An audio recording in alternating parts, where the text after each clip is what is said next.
It turns out that when Bart was still an embryo, because Marge accidentally drank a drop of wine, causing his brain to develop prematurely, every time Bart is in a bad mood, he pairs M&Ms with Coke to mimic the original stimulation from the wine. In the bathroom, he was musing on life, when suddenly a nerd version of himself appeared. He even thought Homer had cheated, until his father showed up and pulled out a photo of his wife, which Bart didn't dare to look at.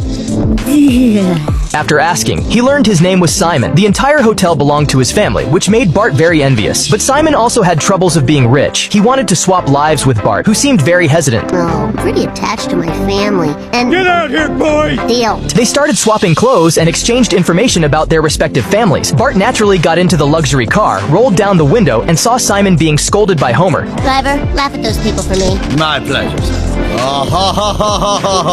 He couldn't have felt more satisfied. Upon arriving at Simon's mansion, as soon as he walked in, there were a bunch of servants. The bedroom was as big as a basketball court, and the bed was even a drivable race car. Simon, on the other hand, had it rough. He was eating terrible food and had to deal with food Homer spat out. Simon directly yelled at Homer, who told him to stop eating, and Lisa also became suspicious. Back in his room, Simon was very depressed when Marge suddenly knocked and came in, bringing him his favorite pizza and giving him the kind of care he'd never had before. I could get used to this. Meanwhile, Bart, attending a family party, ran into Simon's older brother and sister, who tricked him into a mausoleum and locked him in. Fortunately, Burns successfully rescued him and told Bart that being rich isn't easy. All their siblings had died in accidents. Bart suddenly realized it was all a trap, hurried back to pack his bags, but unexpectedly, Simon's brother and sister had been waiting for a while, which made Bart panic completely. On the other side, Lisa had noticed Simon was an imposter. Simon, still pretending to be stupid, was directly exposed by Lisa. The real Bart would have thrown me out the window. And finally told the truth. At that moment, Bart was being forced to ski. He looked closely and saw it was a professional track. Before he could finish speaking, he was pushed down. Lisa, seeing Bart, immediately told Homer. Homer directly jumped, rolling down with a snowball all the way, thrilling and exciting, and fortunately successfully rescued Bart. Too hot chocolate, please. Homer felt sorry for Simon's situation until he saw Simon's life.